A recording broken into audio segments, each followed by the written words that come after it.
Hello guys, welcome to Toppers Spot. My name is Rahul Pandey. Hope you guys are doing well. Guys, previously videos में हमने संधि को समाप्त किया और उसके एमसीक्यूज सॉल्व किए। अभी इस लेक्चर में हम लोग उपसर्ग पढ़ेंगे और इसके आगे आने वाले में प्रत्यय पढ़ा जाएगा। हालांकि हम चाहते हैं कि उस उपसर्ग को ख़त्म करके उसका एमसीक्यूज भी सॉल्व कर लिया जाए, तभी प्रत्यय स्टार्ट करें, ताकि इसमें कुछ उपसर्ग का थोड़ा सा पार्ट बच गया है, जैसे कि अंग्रेजी वाले शब्दों से कैसे उपसर्ग बनेगा और अव्यय का प्रयोग कैसे करके बनाएंगे। तो इनका प्रयोग जो है वो हम अपने आने वाले लेक्चर में कंप्लीट करेंगे और साथ साथ में एमसीक्यूज भी सॉल्व करेंगे। ठीक है, आशा है कि आप लोग अच्छे से अपनी तैयारी कर रहे होंगे। आपके एग्ज़ाम्स जो भी पोस्टपोन हुए थे वो अभी स्टार्ट होने वाले हैं, तो आप लोग अपनी तैयारी करते रहिए। और चलिए आज का लेक्चर स्टार्ट करते हैं। तो गाइस, सबसे पहले जान लेते हैं उपसर्ग होता क्या है। उपसर्ग क्या है? उप का क्या मतलब होता है? समीप। उप का मतलब होता है समीप। और सर्ग का क्या मतलब होता है? सृष्टि करना।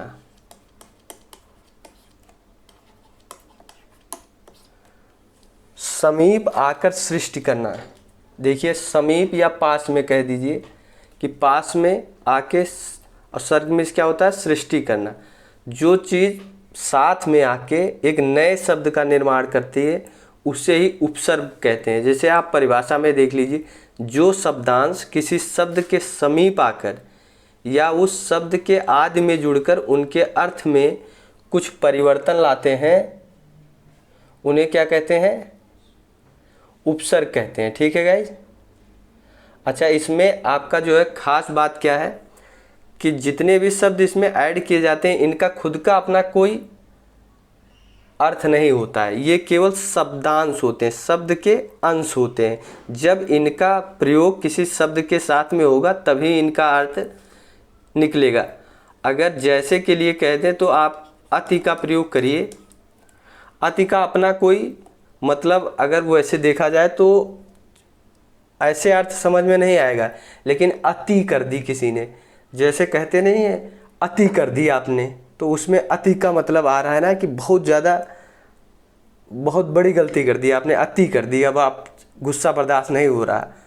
ठीक है, तो अभी अति है आपका, तो उसके साथ में अगर आप रिक्त लगा दीजिए, क्या करिए? रिक्त लगा दीजिए। अब क्या हो गया आपका?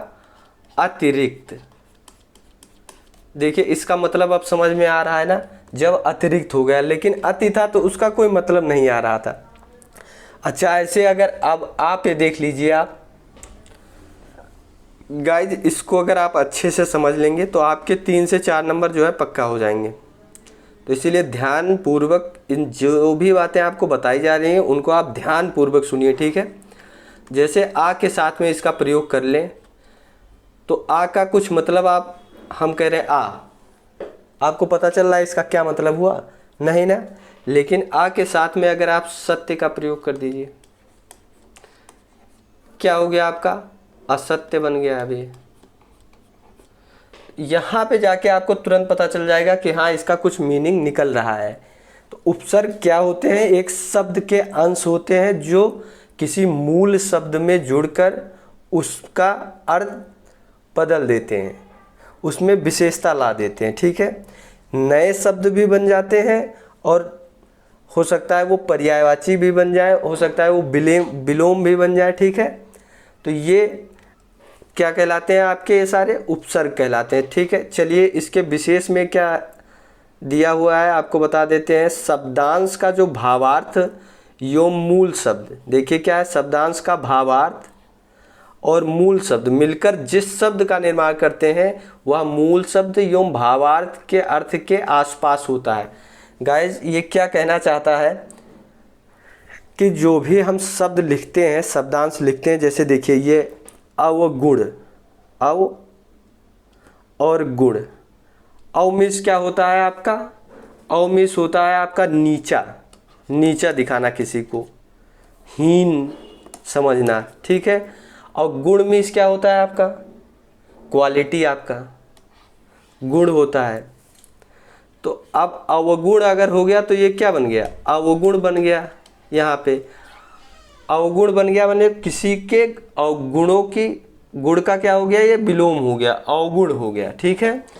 ऐसे ही अप में यस अगर जुड़ गया तो क्या कहलाएगा, ये मान लीजिए अप है, अप मीन्स भी नीचा ही होता है, और यस अपयश हो गया आपका, ये बुरा कहना, नीचा दिखाना, हीन समझना, तो अपयश, तो यस का ये उल्टा बन गया आपका, विलोम बन गया अपयश। ठीक है। आगे चल के इसमें डिटेल्स में हम लोग चर्चा करेंगे इसके बारे में।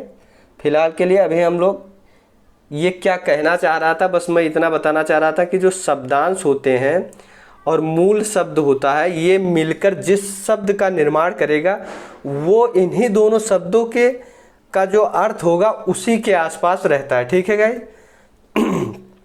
अब लग रहा है कि आप लोगों को थोड़ा थोड़ा समझ में आने लग गया होगा। चलिए अभी हम उदाहरण के माध्यम से इन सब बातों को बहुत ही अच्छे से समझेंगे, जानेंगे। उपसर्ग का मतलब आपको समझ ही में ही आ गया होगा कि कोई भी शब्दांश जो है आगे आकर मूल शब्द में जुड़ता है और वो उसमें परिवर्तन ला देता है, चाहे पर्यायवाची के रूप में, चाहे विलोम के रूप में या फिर नए शब्द के रूप में, तो उसे हम क्या कहते हैं, उपसर्ग कहते हैं। ठीक है। चलिए ये आपके उपसर्ग के कुछ प्रकार दिए हुए हैं।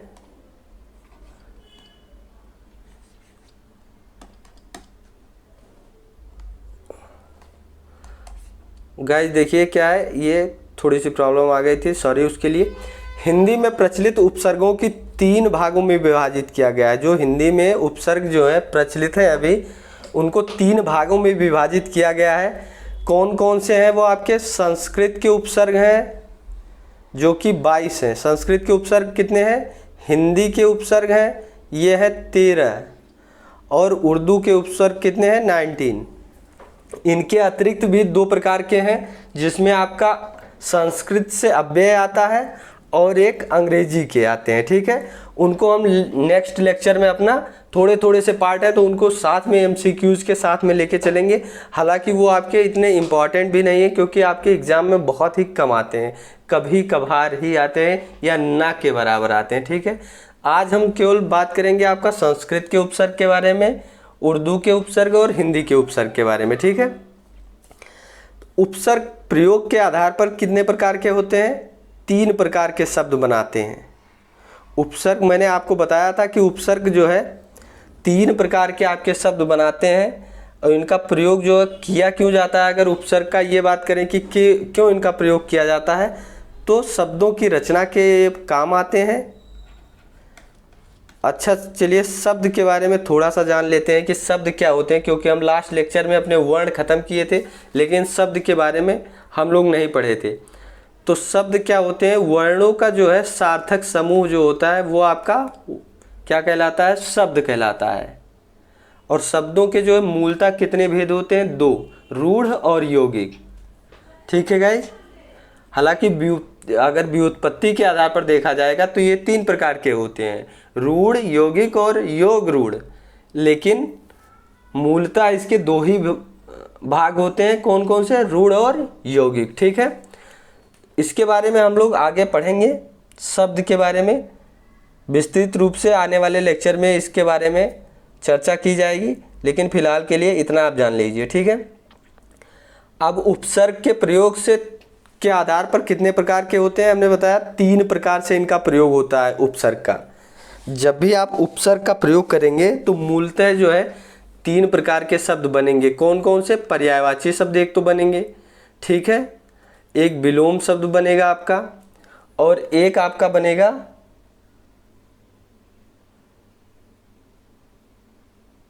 ये आपका बनेगा अन्य शब्द।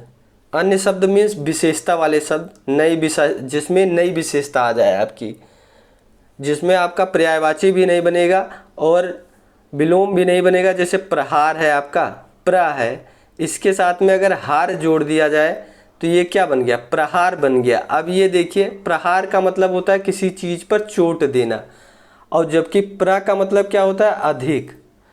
मतलब इसका कोई अर्थ नहीं है, इस शब्दांश का भाव है। भाव क्या है, इसका भाव आता है, लेकिन यहाँ पे इसका भाव क्या आता है, हार मीन्स क्या होता है, पराजय। लेकिन प्र के साथ अगर हार जुड़ गया तो क्या बन गया आपका, प्रहार, जो कि जिसका क्या मतलब होगा, चोट पहुंचाना। प्रहार का क्या मतलब हुआ, चोट पहुंचाना। ठीक है, तो चलिए हम लोग अब पर्यायवाची से स्टार्ट करेंगे शब्दों को जानना कि पर्यायवाची में कैसे बनते हैं उपसर्ग। ठीक है, किन शब्दों से आपके जो है पर्यायवाची बनेंगे, एक दो एग्जाम्पल से हम लोग समझेंगे इसको। देखिए परिभ्रमण है आपका, परिभ्रमण में परि और भ्रमण दो शब्द हैं आपके, कौन कौन से, परि और भ्रमण। परि का मतलब क्या होता है, आसपास, आसपास और चारों ओर। ठीक है, कई मतलब होते हैं हालांकि परि के, आसपास, चारों तरफ। तो आप इसमें भ्रमण का क्या मतलब होता है, घूमना। भ्रमण का मतलब क्या होता है, घूमना। और परिभ्रमण अगर दोनों एक साथ में आ जाएंगे तो क्या हो जाएगा, चारों तरफ घूमना। तो ये इसका पर्यायवाची हो गया ना।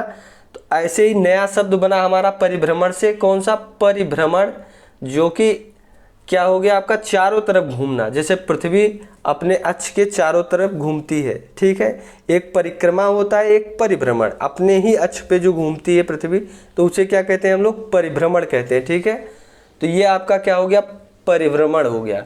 ऐसे ही आप देखिए अत्यधिक, अधिक का मतलब क्या होता है, पहले से ज़्यादा, किसी कोई चीज़ बहुत ज़्यादा है तो उसे हम अधिक बोलते हैं। और अति उसमें जोड़ दिया गया तो क्या हो गया, अत्यधिक। अच्छा गाइस, एक बात और है इसमें, देखिए कहीं कहीं पे आपका ये संधि का भी प्रयोग हुआ है इसमें। शब्द की रचना करते टाइम आप देखिए किन किन चीज़ों का प्रयोग होता है।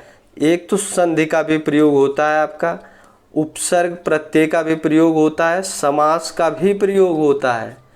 ये सब चीज़ें आपकी कुल मिला के किस काम आती हैं, ज़्यादातर नए शब्दों के निर्माण के लिए ही इनका प्रयोग किया जाता है। ठीक है, व्याकरण में हमारे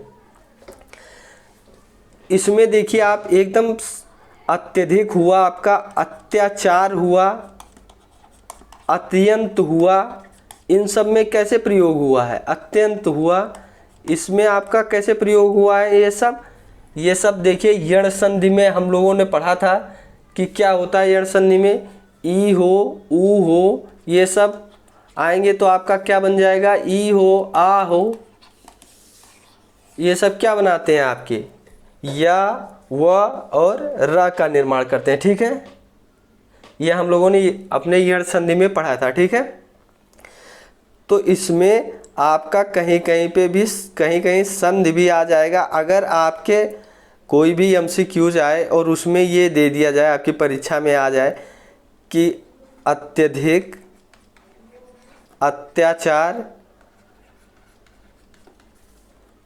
गाइस इसमें थोड़ा लिखने में प्रॉब्लम होती है, तो होप आप लोग समझ जाएंगे जो कुछ मैं बोल रहा हूँ। ठीक है, आप हमारे बोलने पे पूरी तरीके से ध्यान दिया जाए। और अत्यंत, ये तीन वर्ड ऐसे हैं, तीन ही नहीं है और भी आएंगे, जैसे अध्यक्ष हुआ, अधिकार हुआ, इन सब चीज़ में भी आप पाएंगे कि संधि का भी प्रयोग किया गया है। अगर कहीं भी आपके क्वेश्चन में ये आ जाएगा कि संधि के साथ साथ उपसर्ग किन शब्दों में प्रयोग किया गया है, तो आप बहुत ही ध्यान के साथ ध्यान देकर अपने शब्दों को चुनिएगा। ठीक है, ऐसे क्वेश्चन आए हैं आपके एग्ज़ाम में, हालांकि वो हायर एग्ज़ाम में आते हैं, जैसे पीसीएस में आपका आ जाता है कभी कभार, आरओ के एग्ज़ाम में तो शायद नहीं आता है इसमें, पर पीसीएस में आया है कई बार ऐसे क्वेश्चन। ठीक है, तो अब चलते हैं आपका पर्यायवाची से हम लोगों ने देख लिया। अब देखते हैं विलोम शब्द के साथ कि कैसे उपसर्ग का प्रयोग करके हम विलोम शब्द बना सकते हैं। जैसे ये देखिए सत्य, सत्य है और सत्य के साथ में आ हमने उपसर्ग जोड़ दिया तो क्या बन गया आपका, असत्य बन गया। क्या बन गया आपका, असत्य बन गया। ठीक है गाइस, ऐसे मान है, मान में अगर अप जोड़ दिया गया तो क्या हो गया, अभी ये सम्मान की बात हो रही है, और मान में अगर अप उपसर्ग जोड़ दिया गया तो क्या हो गया, अपमान, बेइज्जती कर दी। ठीक है, वहां पे आके चलिए अभी नेक्स्ट है, इनसे अन्य शब्द कैसे बनते हैं ये देखिए। जैसे हार है, हार में हमने प्र का प्रयोग किया, प्र उपसर्ग लगाया और ये क्या बन गया आपका, प्रहार बन गया। क्या बन गया, प्र और हार बन गया, तो क्या हो गया, प्रहार। प्रहार मीन्स क्या होता है, किसी को चोट पहुंचाना, ठीक है, प्रहार कहते हैं। हार, हार में देखिए अगर सम ऐड कर दिया गया, सम उपसर्ग ले आया गया, तो क्या बन गया आपका, संहार, किसी को नष्ट कर दिया, मिटा ही दिया।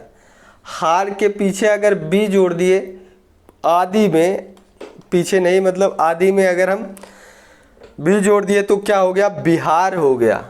क्या बन गया आपका, बिहार। और बिहार मीन्स तो आपको पता ही होगा, घूमना कहते हैं, क्योंकि आप तो घूमने के आदी पहले से हैं। चलिए अब हम लोग, होप आप समझ गए होंगे उपसर्ग के बारे में कि उपसर्ग होता क्या है, किसी शब्द के पहले आता है। जो भी आप शब्द के पहले लगाते हैं, कोई भी शब्दांश जिनका स्वतंत्रता कोई अर्थ नहीं होता, किंतु दूसरे मूल शब्द के साथ प्रयोग करके ये अपना अर्थ प्रकट करते हैं, उन्हें हम उपसर्ग कहते हैं। अब चलिए हम लोग पढ़ते हैं कि संस्कृत के उपसर्ग जो हमने पहले ही बता दिए हैं, कितने होते हैं आपके, 22, ठीक है। अलग अलग किताबों में हालांकि अलग अलग मिलेगा आपको, लेकिन आपका फोकस होना चाहिए 22 पे, क्योंकि एग्जैक्टली यही है आपका, ठीक है। संस्कृत के उपसर्ग आपके कितने होते हैं, 22 होते हैं। इनको आपको 1 बार, 2 बार, 3 बार, 4 बार पढ़ के एकदम रट लेना है।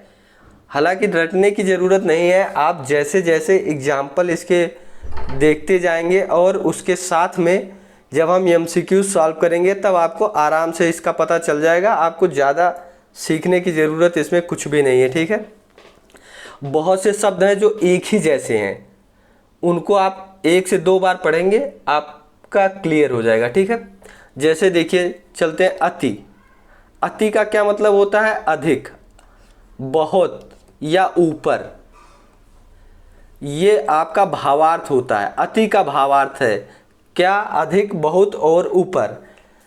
चलिए अब इसका प्रयोग करके जब हम शब्द बनाएंगे तो अति प्लस आचार क्या बन गया आपका, अत्याचार। अति प्लस अधिक, अत्यधिक। अति प्लस सय, अतिशय, ठीक है। ऐसे आपका दूसरा क्या है, अधि। अधि का क्या मतलब होता है, श्रेष्ठ, कोई भी चीज़ जो श्रेष्ठ है। जब ये अधि का प्रयोग होगा, गाइस मैं बार बार बता रहा हूँ आपको कि ये शब्दांश हैं, जब इनका प्रयोग आप मूल शब्द के साथ करेंगे तभी ये अर्थ में परिवर्तन कर पाएंगे, ठीक है। जैसे अधिक, अधि का जब प्रयोग होगा तो वो श्रेष्ठ बना देगा, मुख्य बना देगा या प्रधान बना देगा। जैसे अधिकार, अधि और पीछे क्या जुड़ गया, कार, क्या बन गया ये आपका, अधिकार। अध्यक्ष बना दिया। अध्यक्ष क्या होता है, प्रधान ही होता है, मुख्य ही होता है, श्रेष्ठ ही होता है। और अधिकार आपका किसके लिए प्रयोग होता है, अपनेपन के लिए, कोई चीज़, ये इस पर हमारा अधिकार है, हमारी श्रेष्ठता है, ठीक है। अध्यक्ष आधिपत्य है, ठीक है। ऐसे ही आपका अनु हो गया। अनु का भावार्थ क्या होता है, समान, पश्चात, स्वयं। उसका क्या होगा आपका, एग्जाम्पल देख लीजिए, अनु प्लस चर, अनुचर हो गया। अनु प्लस सार, अनुसार हो गया। अनु प्लस शासन, अनुशासन। अनुशासन गाइस देख लीजिए, सब आपके आसपास के ही अर्थ देंगे जब दोनों अर्थों का, दोनों शब्दों का साथ में प्रयोग किया जाएगा। हालांकि सबके साथ ऐसा नहीं है, जैसा कि हम पहले ही बात कर चुके हैं, जो कुछ विशेष अर्थ लेके आते हैं, ठीक है। ऐसे ही आपका अप के साथ में आया तो अप का भावार्थ क्या हो जाएगा, हीन, बुरा या अभाव, अपयश, अपमान, अपकीर्ति। अभी आइए अभी पे देखते हैं। अभी का जब प्रयोग होगा तो क्या हो जाएगा, अभी का भावार्थ होता है श्रेष्ठ, पास, सामने। जैसे अभि प्लस मान क्या हो जाएगा आपका, अभिमान। अभि प्लस यान, अभियान। अभि प्लस मुख, अभिमुख।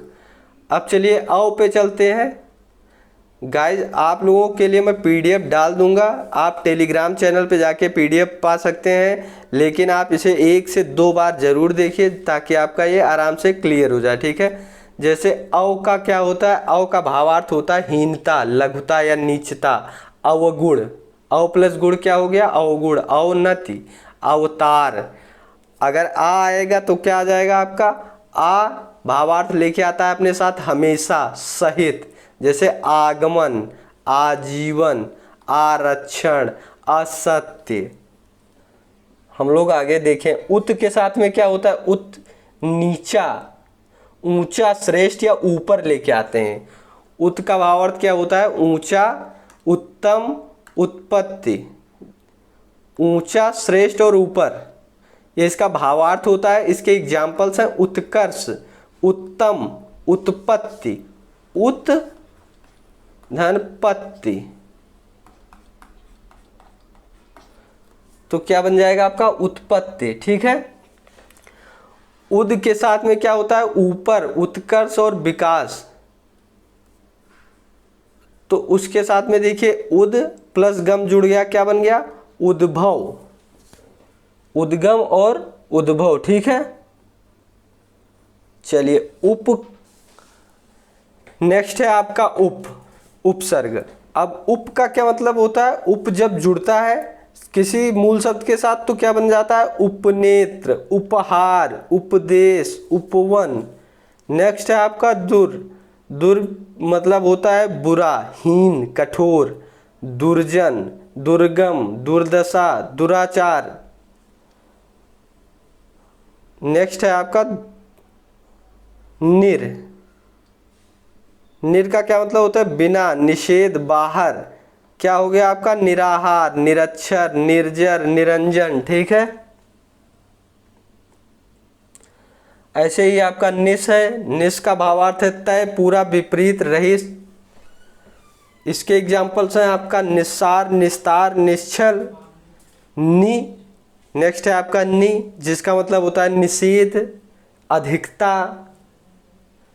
इसका क्या हो जाएगा आपका, निवारण, निपात, नियोग। ठीक है। और उसके बाद क्या है आपका परा, परा का मतलब क्या होता है, उल्टा या पीछे, जैसे आपको पीछे ले जाएगा, पराजय, पराभव, परामर्श। ऐसे आपका परि है। गाइस देखिए, और आपको एक बार बता दें, ये देखिए, आप देखिए कितना आसानी से आप इनको याद कर सकते हैं। कैसे, ये देखिए आपका अति है, अति के बाद आया अधि, अनु, अप, अभि, अव। 6 या 7 देखिए केवल आ से, जिसमें एक आ है, बाकी अव, अभि, अधि, अप यही है आपके। फिर उत, उद, ये देखिए 2 ये हैं आपका, उप, फिर दुर, दुस और निर, निस, 4 ये हो गया, और फिर नी। गाइस बहुत ही आसानी से आप देख सकते हैं इसमें। ठीक है।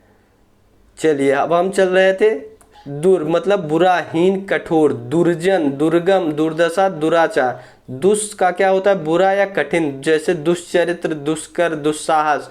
निर का बिना, निषेध, बाहर, भावार्थ होता है निराहार, निरक्षर, निर्जर, निरंजन।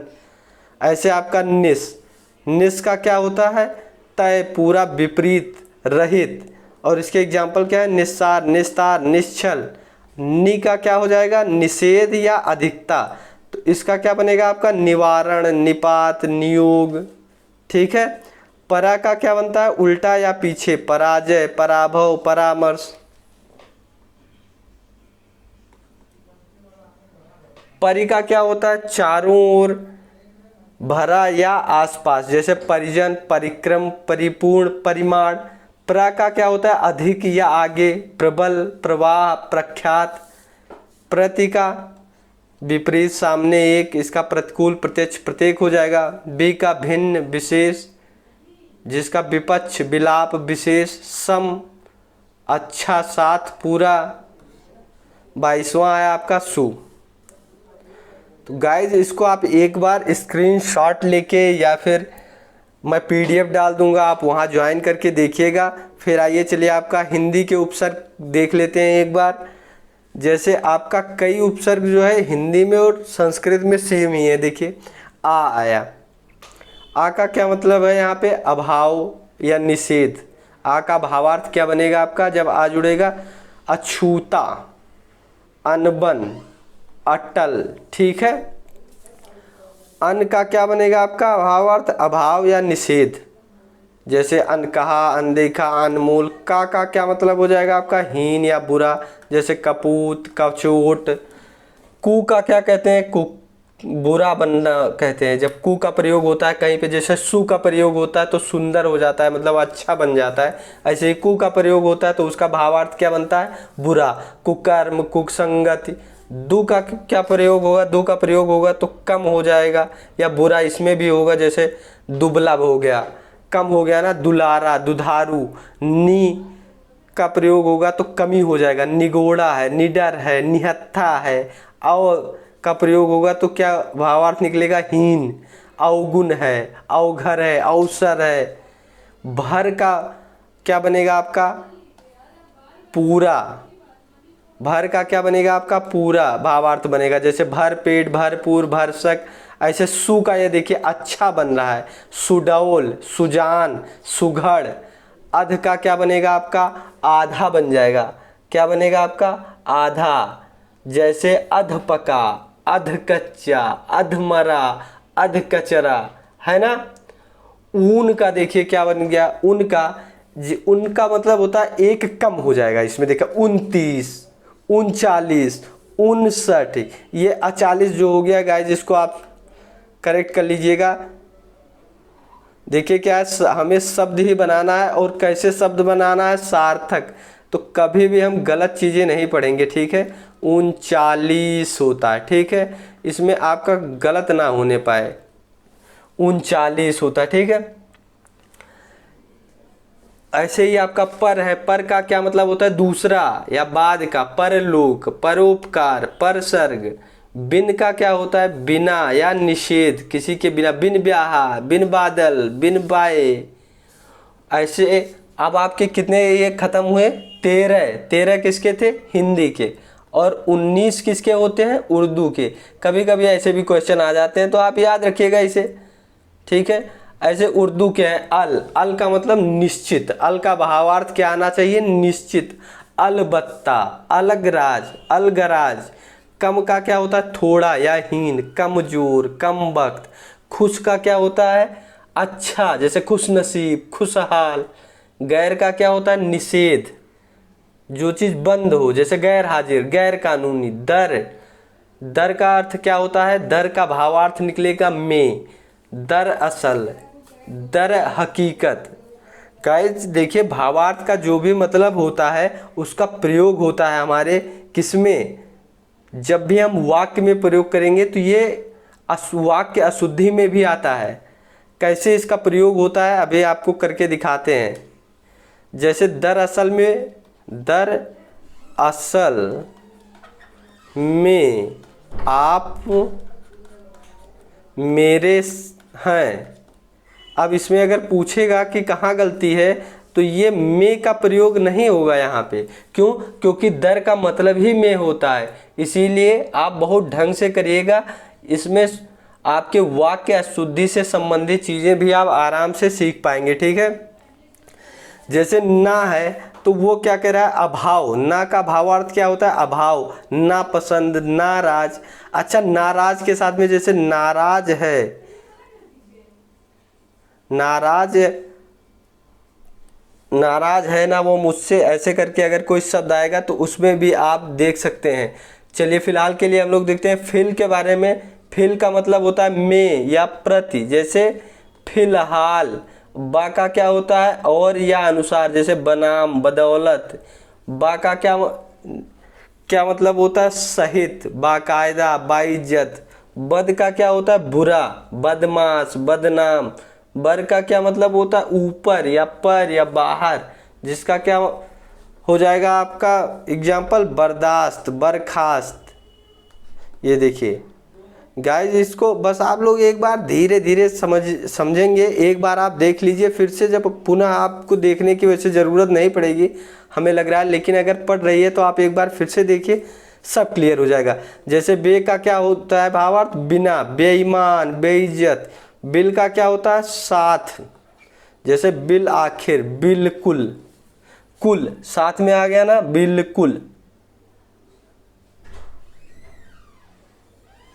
बिला का क्या होता है? बिना, बिला वजह, बिला शक। अल्लाह का क्या मतलब होता है? रहित, जैसे लापरवाह, लाचार, लावारिस। सर का क्या भावार्थ होता है? मुख्य, सरताज, सरतार। हम का क्या होता है? समान या साथ वाला भावार्थ होता है, जैसे कि हमदर्दी, हमरा। हर का क्या मतलब होता है? प्रत्येक, हर दिन, हर साल, हर बार, हर एक, है ना, इसका प्रत्येक मीनिंग आता है। तो गाइज आज के लेक्चर में बस इतना ही। बाकी नेक्स्ट के लेक्चर में हमारा अंग्रेजी का और अव्यय का जो बचा है उसको हम लोग कवर करेंगे। होप एक बार हम लोग पुनः चलिए ऊपर से देख लेते हैं कि उपसर्ग में हम लोगों ने क्या क्या पढ़ा। काफ़ी बड़ा लेक्चर था। जैसे उपसर्ग का क्या मतलब हुआ? उप मतलब क्या हुआ? समीप, और सर्ग मतलब क्या हुआ? सृष्टि करना। तो आदि शब्द से मिलकर जो नए मूल शब्द में मिलकर जिस शब्द का निर्माण होता है उसे ही उपसर्ग कहते हैं हम। ठीक है, ये हम लोग पढ़ चुके हैं। शब्दांत का भावार्थ देख चुके हैं, और ये कितने प्रकार के होते हैं। संस्कृत के उपसर्ग, हिंदी के उपसर्ग, उर्दू के उपसर्ग, इनकी संख्या दी गई है। कैसे प्रयोग किए जाते हैं, पर्यायवाची, विलोम और नए शब्दों के रूप में, नए विशेषता के रूप में, फिर उनके सारे एक्सप्लेनेशन दिए हैं। एक बार आप लोग नोट कर लीजिएगा। ठीक है गाइज, चलिए होप ये वीडियो आप लोगों को पसंद आई होगी। अगर ये वीडियो आप लोगों को पसंद आती है तो गाइज लाइक करिए, वीडियो को शेयर करिए दोस्तों के साथ, और चैनल को सब्सक्राइब करिए, ताकि आपको नए नए वीडियो जो है अब जल्दी जल्दी मिलेंगी। जैसे जैसे आपकी परीक्षा आती जाएगी, इस हिंदी के कंप्लीट कोर्स को हम जल्दी ही समाप्त करने की कोशिश करेंगे। और ये भी कोशिश रहेगी साथ साथ केवल समाप्त नहीं करेंगे, आपको सारे चैप्टर आ जाए, ताकि आप खुद तो पढ़ें ही, आने वाले लोगों को जिन आप खुद से पढ़ाएं एक दो बार देखने के बाद। ऐसा हम कोशिश करेंगे। ठीक है, चलिए मिलते हैं नेक्स्ट वीडियो में। तब तक के लिए जय हिंद।